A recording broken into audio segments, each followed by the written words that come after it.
This is a video about Staithes, a quaint fishing port on the North Yorkshire coast. Staithes gets its name from a Viking word meaning landing place. It is located north of Whitby on the edge of the North York Moors National Park. A visit here could form part of a holiday to the northeast of England. Other areas in this part of the country include Scarborough, Robin Hood's Bay, Whitby, Durham, York, Hadrian's Wall, Barnard Castle and Lindesfarne, to name but a few. In this part of the country you can find yourself walking in the footsteps of the Vikings, the Romans, St Cuthbert, the Venerable Bede or Captain Cook. You can view areas of natural beauty, rugged coastlines, historical monuments and cultural centres. On your arrival in Staithes, you will probably start your visit in one of the car parks in the newer upper part of the village. As you walk down to the old village of Staithes, you have the Roxby Beck on your left hand side. This flows into the harbour. Here the tide is in, so if there were any boats present, they would be bobbing in the water. As the tide goes out, the boats will become beached.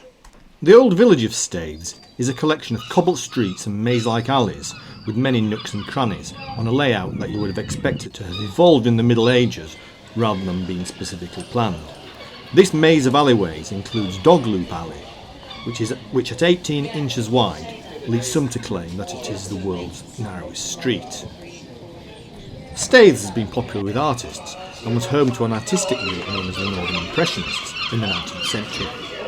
There is also an annual Staithes festival for artists which raises money for good causes. The old part of Staithes is built around a quaint harbour, which is a clear indicator of its previous main livelihood. In its heyday, Staithes was one of the largest fishing ports in the northeast of England. At that time, the traditional fishing boats known as Whitby Cobbles were constructed locally. These had a distinctive shape with flat bottoms and high bows. There is an obvious Viking influence in these clinker-built fishing boats. The Viking longships were clinker-built, which meant that they were comprised of overlapping rather than close-fitting planks. Of course, this coast was subject to Viking rule and Dane law after the invasion of the Great Heathen Army in the 9th century. The Viking influence obviously ran deep. The fishing fleet would fish for cod, lobster and crab. Today, the presence of lobster pots in the harbour area suggests that fishing still plays a role in the local economy. Staithes also has a small beach within the harbour area.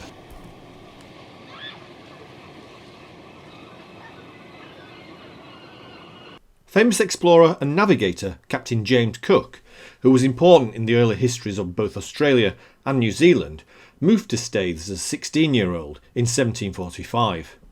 While there, he worked as a grocer's apprentice. He moved to Whitby and joined the Merchant Navy when his apprenticeship did not work out.